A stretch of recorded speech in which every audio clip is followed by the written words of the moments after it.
into everything we do. If we don't, we're not fast enough. We're not keeping up with adversaries. You need the energy to fuel it. Nuclear is a huge part of that, modular or otherwise. So we're going to have the lights on and AI operating when others do not, faster than everybody else because of nuclear capability. So this is a big game changer for us as well.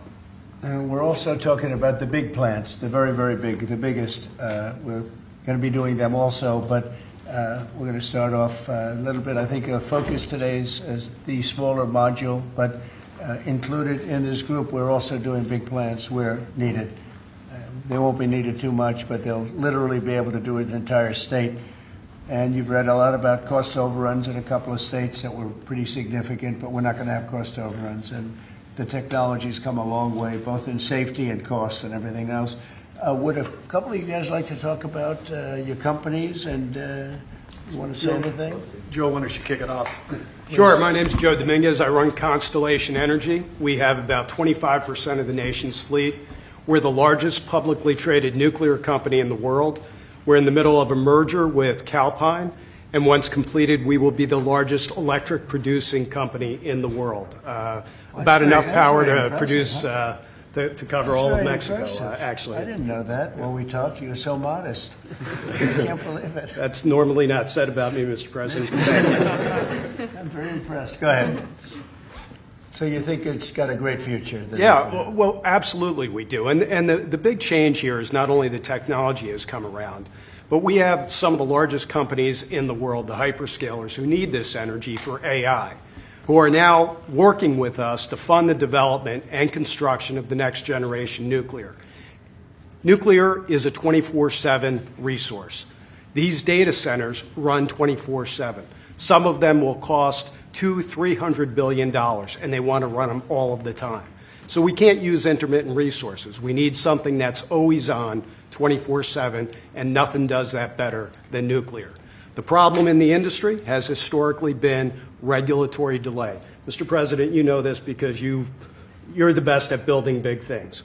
Delay in regulations and permitting will absolutely kill you, because if you can't get the plant on, you can't get revenue, and the interest costs are horrible. We're wasting too much time on permitting, and we're answering silly questions, not the important ones. For example, let me give you an example. In 3 places in this country, we're trying to license new reactors at sites that already have reactors. Yet I have to spend $35 billion at each site just for the NRC to do an analysis that says this is a good place for nuclear. Well, guess what? We've been running nuclear in that community for 4 decades. Why are we even asking that question?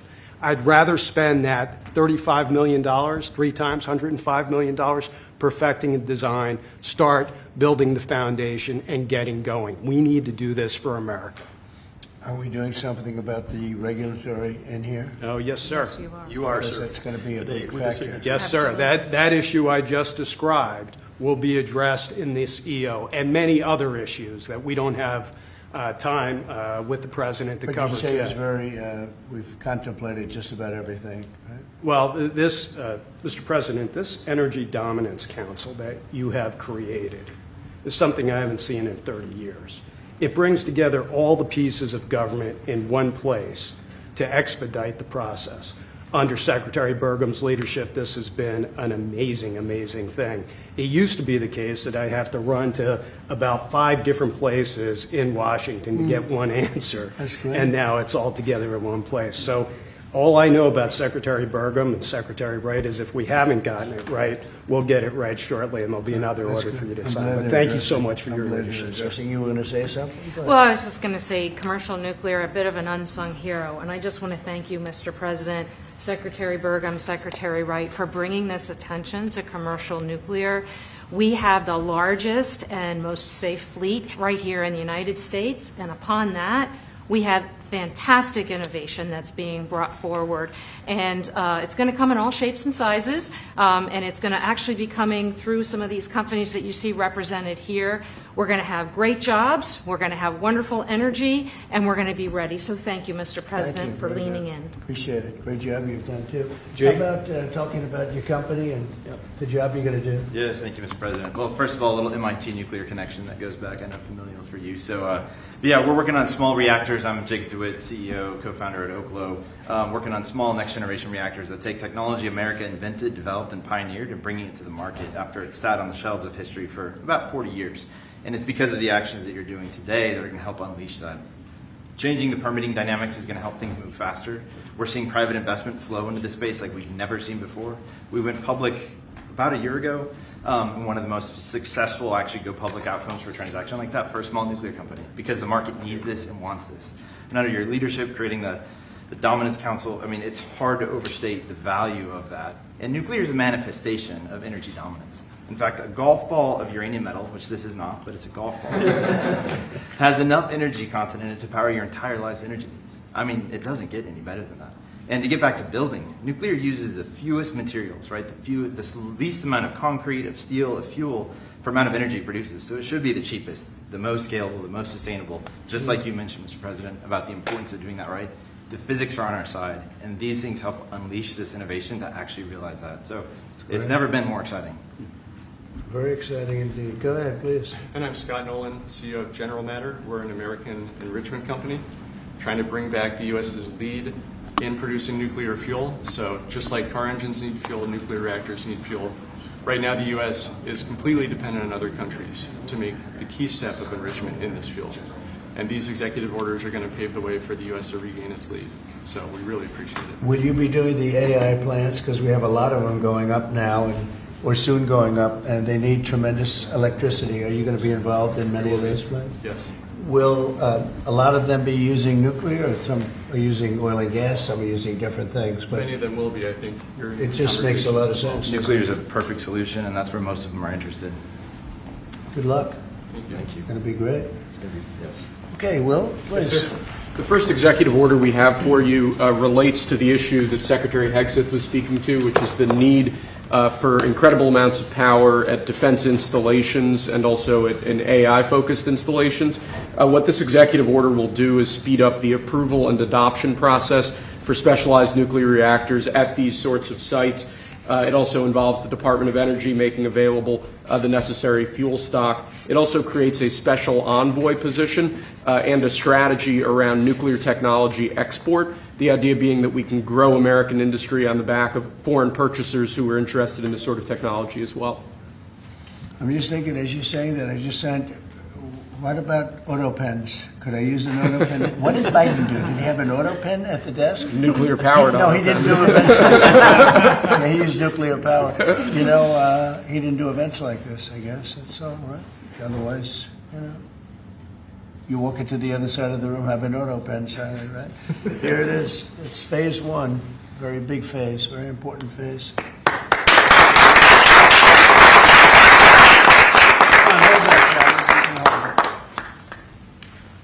Sir, this next executive order is intended to reform the Nuclear Regulatory Commission. You heard a few of the people here speak about the complex regulatory processes that have really held the nuclear industry back. Before 1978, there were 133 reactors built in the United States. Since 1978, only 2 new commercial reactors have come online. That's because of overregulation, and the goal of this executive order is bringing that regulatory process into line with the actual needs of the industry and public safety, with an end goal of quadrupling the amount of nuclear power production in the next 2.5 decades. It's fantastic. It's exciting, right?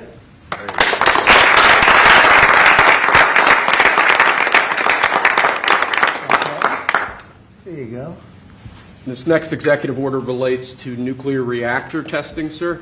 The degree of overregulation and governmental inaction in this space in particular has had the effect of throttling development of new, highly modernized nuclear reactors that could really revolutionize the field of nuclear power generation. So this executive order, it orders a revised regulatory process to speed this whole process while preserving, obviously, core safety concerns. It also creates a new pilot program with an expectation that we will have 3 new experimental reactors online by July 4th next year. It's amazing. That's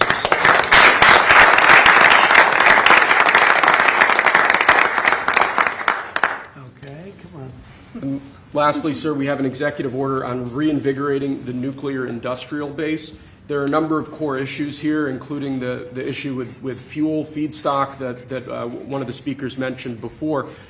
This executive order, among other actions, includes an invocation of the Defense Production Act in order to spur a closer collaboration with private industry to ensure that we have the fuel supplies we need for a modernized nuclear energy sector. In addition to that, it includes crucial provisions relating to the development of a nuclear energy sector workforce and a number of other key building blocks to the overall nuclear industry that we're trying to spur here.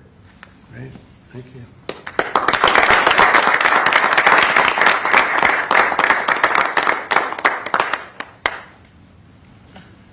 We have one more for you here, sir. This doesn't directly relate to nuclear energy, but it's on a similar subject. This executive order is entitled Restoring Gold Standard Science. One of the issues that we've had in recent decades is that government policy has been made on the back of junk science, scientific studies and findings that have included conflicts of interest or scientific misconduct. The purpose of this executive order is to recenter policymaking around gold standard science, scientific efforts that have followed appropriate scientific methods that don't include those sorts of conflicts of interest, and to ensure that when departments and agencies are relying on scientific studies to promulgate rules, to promulgate regulations, that the science that they're relying on is highly reliable and available to the public. He did a very good job, didn't he? He did. How many people here could have done that? I don't know. I think a lot. Thanks. Good job, Will. Thank you, Mr. President.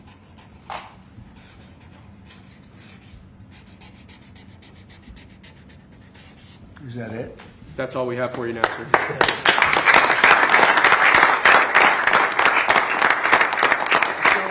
Do you have any questions for these brilliant people? They are brilliant people, actually. Mr. President, on nuclear, sir, a lot of the concern over the years that's held the nuclear industry back has been about safety. Are you satisfied with those safety concerns? Yeah, we are. It's become a very safe, actually it's become very safe, and a tremendous work's been done on that, more than anything else, and it's really the automatic shutoffs. There's so many different things that they have now that they would have never had. You know, my uncle was a great nuclear person years ago, and that was a different, if you would have asked that question, probably it would have been a much different answer. But they have tremendous shut-off power and other powers that, and it's very redundant, as I understand it, like at a level that nobody's ever seen before. So it's safe. And we're going to do a lot of the small ones, and we're going to do some of the big ones. But yeah, very safe, safe and clean. And on your Mr. President, on Apple. Let's keep it on this for a little while. Let's keep it on the nuclear, and then if you want to ask something else, which you might, we'll do that. On nuclear, Mr. President. Yeah, please. What do you say to folks who are concerned that speeding up licensing or even doing fuel reprocessing raises safety and proliferation? Yeah, we're going to get it very fast, and we're going to get it very safe, and we're going to get the people in and out, and they're going to do plants. In many cases, they'll do 3 or 4 smaller ones and put them together. That's what France has done. France has done a good job of this for years, and they, as I understand it, they had basically one plan, and if they needed more, they'd do 3 or 4 or 5 of them. I don't know we have to go that far, but you know, there's something about building one big one. But we'll build the big ones too. We're going to have, I think I would say we'll be second to none, because we're starting very strong. But it's time. It's time for nuclear, and we're going to do it very big. Yeah, please. Mr. President, what about the European Union? You said that negotiations are going nowhere. Where are the kind of points where they're slow moving? I've been saying to everybody, they've treated us very badly over the years. It was formed in order to hurt the United States, in order to take advantage of the United States, and they've done that. We have a big deficit with them. They sell millions and millions of cars, as you know, Mercedes and BMW and Volkswagen and many others, and we were restricted from, essentially restricted from selling cars into the European Union, which is not nice. And I just said it's time that we play the game the way I know how to play the game. You know, they've taken advantage of other people representing this country, and they're not going to do that any longer. Yeah. Mr. President, you are a deal maker, deal breaker. What are you hoping to achieve with a 50%? Tariffs on the well, I think this is there is no tariff, because what they'll do is they'll send their companies into the U.S. and build their plant. You know, we have I guess, over $12 trillion practically committed. You look at other presidents, they haven't had $1 trillion for a year, for 2 years, for 3 years. We have numbers. Nobody's ever seen numbers like we have. And if they build their plant here, then they have no tariff at all. Are you looking for a deal in 9 days? Will you be able to do that, sir? I'm not looking for a deal. I mean, we've set the deal. It's at 50%. But again, there is no tariff if they build their plant here. Now, if somebody comes in and wants to build a plant here, I can talk to them about a little bit of a delay. But, while they're building their plant, which is something I think that would be appropriate, maybe, we'll determine that. Is there anything they can do, sir? Is there anything the EU can do? I don't know. We're going to see what happens. But right now, it's going on June 1st. And that's the way it is. No, they haven't treated us properly. They haven't treated our country properly. They banded together to take advantage of us. And the people behind me know because they had some of that with their industry. But generally, we signed a great deal with United Kingdom. We have numerous other deals that are ready to be signed. We've signed a deal with China.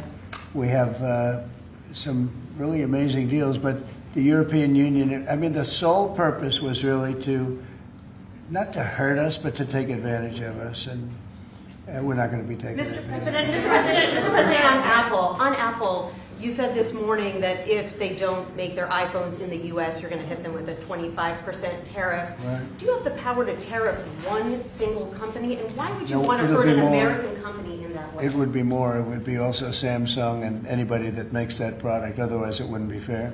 So anybody that makes that product, and that'll start on, I guess, the end of June. It'll come out. I think we have that appropriately done by the end of June. So if they make that product. Now, again, when they build their plant here, there's no tariff. So they're going to be building plants here. But I had an understanding with Tim that he wouldn't be doing this. He said he's going to India to build plants. I said, that's okay to go to India, but you're not going to sell into here without tariffs. And that's the way it is. Yeah. Why would you hurt an American company? What makes you confident, sir, that Apple can build in the United States at a price that American consumers? Oh, they can. No, they can. And a lot of it's so computerized now. These plants are amazing if you look at them, but they can do that. And actually, as you know, Apple's coming in with $500 billion. So are the chip companies. We have all of the chip companies coming in. The biggest, $500 billion, $200 billion, $250 billion they're spending.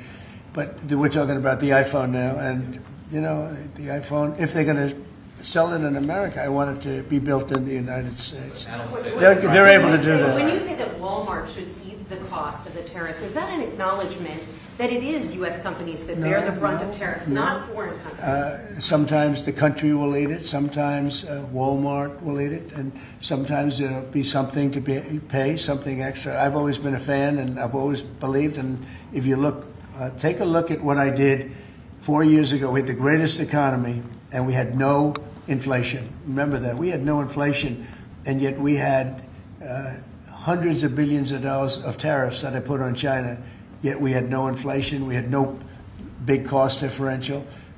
Oftentimes, and I don't like it when a department store, because they'll do a lot of business, but they announce record profits and everything else. They have to take out some of their profits. They'll make a little bit less money. But I don't want the consumer. I don't want the consumer to pay. But why impose tariffs that are hurting American businesses? They're not hurting. They're helping because they're creating jobs in America. We're creating tremendous amounts of jobs in America like you've never seen. We're having investment in America. We're not getting ripped off by every country in the world. We've been ripped off by every country in the world. They're making their product. They sell it. They don't give our people the jobs. They make them with other countries' jobs. And we will have something that nobody will ever see again, I think. I think we have a potential to do numbers that we never envisioned in the wildest year. Look at what's happening.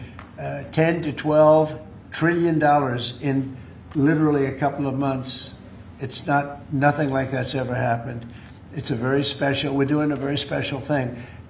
We want, if they're going to sell it here, generally speaking, not for all products. There's some products we don't want to make.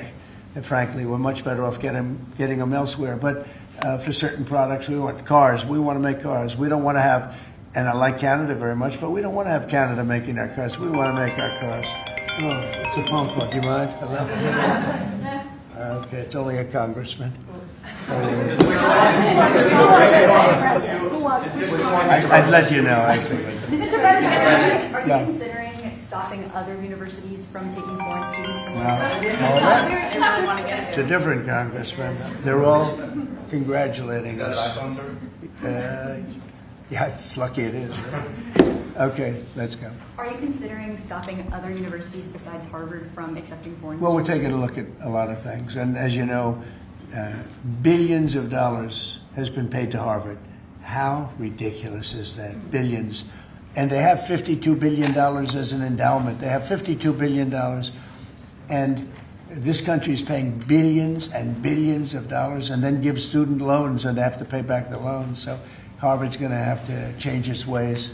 And so are some others. On that note, a lot of CEOs in the United States, big companies, are foreign. What is that going to do? I'm fine with that. No, I'm fine with that. No, Mr. No, Competitive, we want how- to do that. We're actually going to be doing something in the near future that's going to make it possible for people to come into this country and come in and, have a road toward citizenship. And I think it'll be very exciting, but it's too soon to speak. Why would you not want the best and brightest from around the world to come, I do. to come to Harvard? I do, but a lot of the people need remedial math. Did you see that? Where the students can't add 2 and 2, and they go to Harvard. They want remedial math, and they're going to teach remedial math at Harvard. No, wait a minute. So why would they get in? How can somebody that can't add or has very basic skills, how do they get into Harvard? Why are they there? And then you see those same people picketing and screaming at the United States and screaming at, they're anti-Semitic or they're something. We don't want troublemakers here. But how do people that can't, when Harvard comes out with a statement that they're going to teach some of their students remedial math, that's basic math, that's not the deal. Okay, and any more questions? In the back? Are there other countries you're considering shortening the 90-day pause on tariffs for? And then are there specific steps you're looking for the EU to take? We do. Well, we have a lot of requests, and you don't have the people to handle it, frankly. Everybody wants to make a deal. I'm sure now the European Union wants to make a deal very badly, but they just they don't do it right. They don't go about it right. The other thing they do is they sue our companies all the time. They have suits where their judges, I don't know if they're appointed by them, but they're definitely Europe-centric, and we're not going to stand for it. They won a $17 billion lawsuit for Apple, and I read that case, and that's not a case that should have been won. They're suing other of our companies. They use this as a weapon, but they use it really to raise funds for what they do. It's almost like a fundraising mechanism. So we add that to the fact that they do the non-monetary tariffs and lots of other trading, you would call them trading barriers. They don't take our cars. They don't take our agriculture. They don't take anything, but we take their cars by the millions. And therefore, they have the jobs. They get the money, and we get closed plants. It's not going to happen that way anymore. Thank you very much, everybody. Thank you, Chris. Thank you. Please go. Thank you, Chris. Please keep moving. Please keep moving out the door this way. Thank you, sir. Thank you, sir.